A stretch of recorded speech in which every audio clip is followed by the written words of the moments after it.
تقریباً سن 98 سے میرا نام اسماعیل ہے اور یہ استاد جو ہے نا سعید استاد،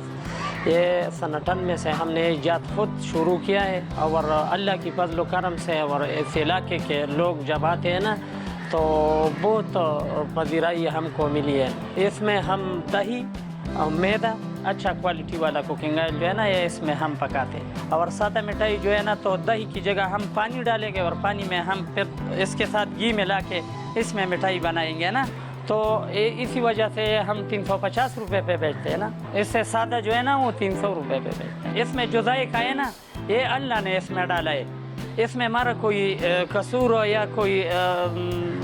شہرت نہیں ہے۔ ہم نے اپنا اس کے لیے مٹھائی کے لیے ہم نے اپنا فارم بنایا ہے نا بینسوں کی، تقریباً ہمارے ساتھ 5 گائے اور 12 بینس ہے۔ جب وہ بھی ہمارا کام نہیں کرتے تو دودھ والا دکان ہے، اس سے بھی دہی لیتے ہیں 20 کلو 25 کلو 30 کلو،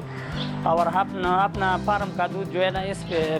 دہی بنا کے اور یہ دہی والا مٹھائی اس میں تیار کرتے ہیں۔ وہ دہی والی مٹھائی جب گھر میں بھی رکھتے ہیں نا تو اس کا خصوصیت ہے کہ یہ جب تازہ ہے تو یہ تھوڑا سا سخت ہوتا ہے، جب 2 3 4 5 دن ہوتا ہے نا، جب 100 سال کی بوڑھا آدمی بھی ہے تو وہ کہتے ہیں اس میں وہ اندر وہ سختی نہیں آتی ہے نا اس میں، تو یہ خصوصیات ہے، یہ نرم ہے، تقریباً 10-15 دن یہ نرم بالکل رہتا ہے اور دل پہ بوجھ نہیں ڈالتا ہے نا۔ 50-60 من سے زیادہ مٹھائی ہے، یہ نوشہرہ سے تخبائی سے اور مردان سے گجر گڑھی دور دور علاقوں سے ادھر یہاں لوگ آتے ہیں نا مٹھائی کے لیے، اور خاص کر دہی والی مٹھائی کے لیے آتے ہیں نا، سوات قبل ادھر سے بھی لوگ آتے ہیں۔ یہ باہر ملک شارجہ جرمنی اس کو بھی باہر ملکوں میں بھی جائیں گے نا۔